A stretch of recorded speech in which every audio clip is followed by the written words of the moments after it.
Edit that out. Hey, Bad Pop here. And I got some bad news for you radical feminists out there. I'm going to be explaining to you what a radical feminist is. Feminasty. Feminasty. And I'm going to use some examples. All these examples, you can Google them. Maybe I didn't spell it right. Maybe I did. You know the routine. I don't care.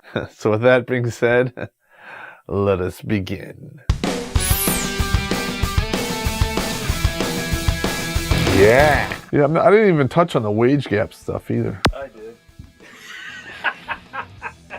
You did? That's what I'm here for. All right. Birth control and who should pay for it. I am all for birth control because recognizing when you're ready to have kids is all about responsibility. Next comes the battle over abortion. They want the government to stay out of their vagina. I respect that. But then, with the use of Section 8 welfare and many other social programs which are covered in System Surfers, they want the government to pay for their illegitimate fornication trophies. I want to give a shout out to my kids' real daddies. Thank you, government, for putting me on. I'm all in favor for government subsidized birth control because it's a lot cheaper than paying for all of these DNA duplicators. It puts the condoms in the basket. I have no clue why the feminists aren't speaking out about these reckless women that are having these children and expecting you and me to pay and be the baby daddy. Thank you, government, for being my kid's daddy, and thank you for putting me on. It's mind-boggling. The National Violence Against Women Survey. That's right. Survey. Hey, in your opinion, blah, blah, blah. And all of a sudden it becomes a fact. And according to these opinions, 1 out of 6 women, or 17% in their lifetime, is a victim of a sexual assault. If you really look into it, one of the definitions of sexual assault is attempted forcible kissing. Are you kidding me? But hey, wait a minute. We've got the FBI, who basically compile all of the crime statistics, called the Uniform Crime Report. It comes out every year. And that is 26 out of 100,000 a victim of a sexual assault. I don't know, I went to school and I'm good at math. 0.032%. The difference between that number and this number is hilarious. No. On the flip side, in prison, something that really is a quote-unquote rape culture, 3.5 to 8.5% of individuals who are incarcerated in a prison are subject to some type of sexual assault. But since it's dudes in jail and it doesn't matter and they're men, I can't even say yeah to that. I can't, because that truly is a rape culture. So learn what words really mean. As an individual who's traveled this world, who has been in countries where this number is pretty accurate, that is not what's taking place here. In reality, the rationale behind this survey, it's invalidated. You, the public out there, get hoodwinked, and you're being charged billions of dollars to fund these paychecks for these ladies who are perpetrating a lie. And I'm going to use those words again. Hang on. All right, so that whole rape culture thing, you can blow it out your ass. Yeah!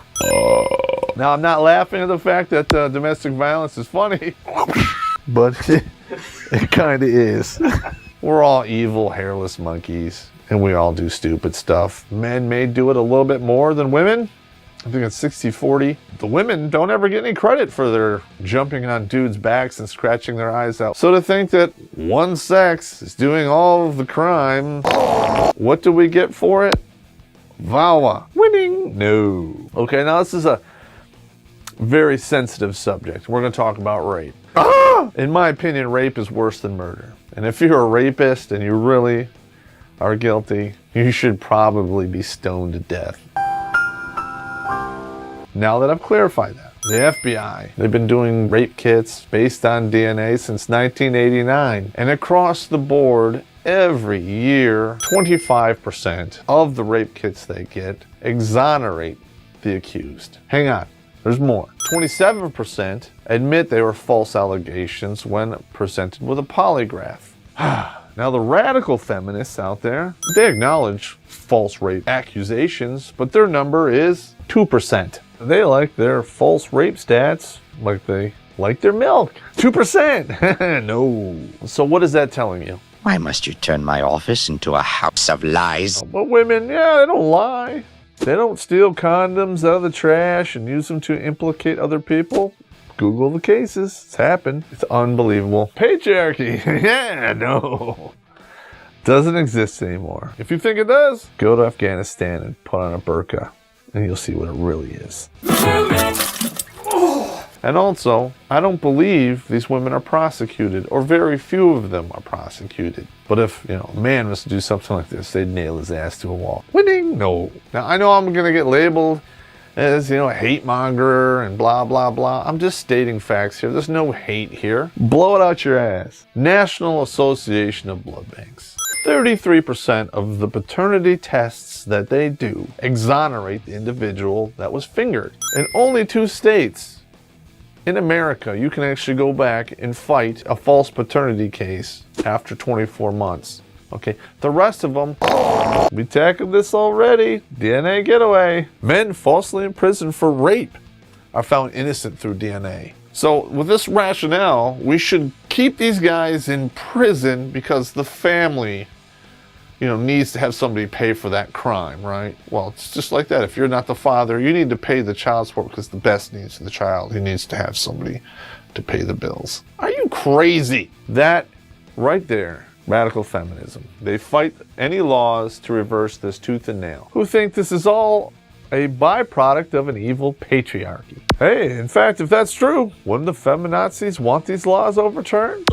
If I was to get you to give me money based on a lie, you would go to the police and they would charge me with fraud, and then there'd be a jury trial, and if found guilty, I would be punished. To date, not one female has been prosecuted for paternity fraud. And they walk away scot-free because, fooled you. Right. They need to go to prison. Heck, I used to get beat for eating a cookie before dinner. You smell that?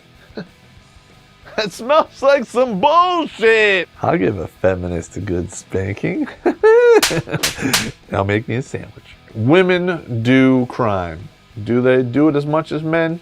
No, not really. But they do commit crimes like murder, rape, robbery, assault with a deadly weapon, basically evil hairless monkey stuff, okay? When they are convicted on those rare occasions, their sentences are only 33% of that of a man who committed the same crime. Hypocrisy stinks of it. How about you take it on the chin and accept responsibility? Does that make you angry? Because that makes me angry. I think it should be fair. Why focus on this disparity when we can focus on the wage gap, which is based on misleading statistics? When they're ironclad. But hang on, there's still yet more. Driven by states or by the federal government, there are hundreds of programs out there to benefit women in higher education. I have not been able to find one that specifically targets males, except for veterans, which are both male and female. So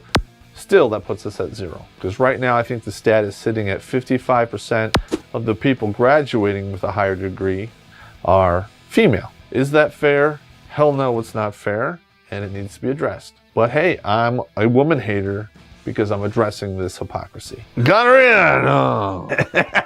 The feminists have won the right for women to fight in frontline combat units. I've served with some female soldiers, and they earned my respect. I served with the Sergeant Gazowitz. She paid the ultimate price. She was killed in Iraq. Great soldier, and I would serve with her anytime, any place, anywhere. Infantry, armor, scouts, what have you. Cool. If you can do the job and you can keep up and meet the standard, carry 60 pounds, 12 miles in 3 hours or less, do your push-ups, do your sit-ups, and be able to drag a wounded man 50 meters behind cover, you're good in my book, and I'll fight with you any day.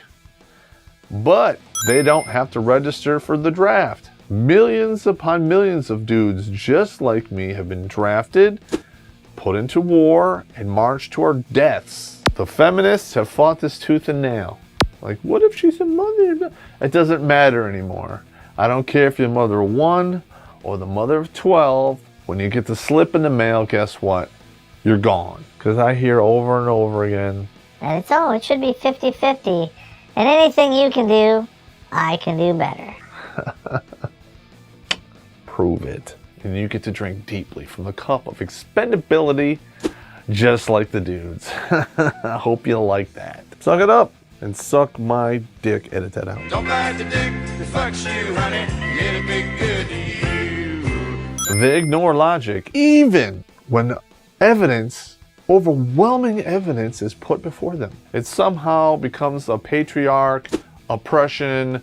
We don't know what we're talking about. Nothing can be further from the truth. We know what we're talking about. The studies don't lie. The numbers don't lie. We use logic. They use emotion. The two will never, ever mix. They turn a blind eye to discrimination because in their mind, there's only one that really exists, and that's against poor them. They use the best interest of the child to cover up or to make excuses, but yet not one of them can give me a straight definition of exactly what that is. Because in my book, it would be equal access to both parents. But in their book, they want the check because it's all about the money, even though our prisons are packed with fatherless children. Anytime you speak about these, you're labeled as a woman hater. When you speak numbers, there's no hate in numbers. It just is what it is. But yet, MRAs or anyone who supports an MRA is a hate group. Now, they can't find us on a logical level, so they just point a finger and call us names. You hate me, you got cooties, and whatever. And furthermore, the next point, feminists, especially radical feminists, are the first ones to jump to hate speech. They will resort to it in a heartbeat, especially when you confront them with the cold, hard facts, or you try to debate them logically. They fall back on emotions and they go right back to hate speech. And we'll put some examples in this video and you'll see exactly what I'm talking about. This is a list of the things that we're working towards. Now, if you would shut the f*** up. A radical feminist thinking is one-dimensional. It's only what's in their best interest. It's all about them and their agenda. There's no logic. There's no reason. It's just, We want what we want, and we want it now.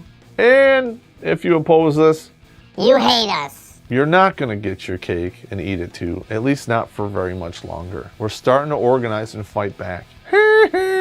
Busting out your bullshit and your bras and probably your boobs. A radical feminist at their core is illogical. They turn a blind eye to injustice and they speak with hate. Shut the f*** up. Now these are a lot of issues here, and there's probably many, many more that I missed.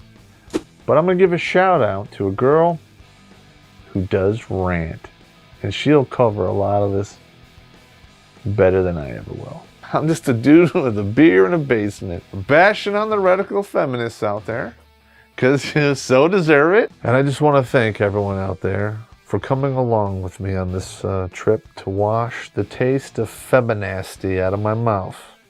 And if you have any points that I missed, comments below. Oh, and while you're at it, subscribe, like, and share.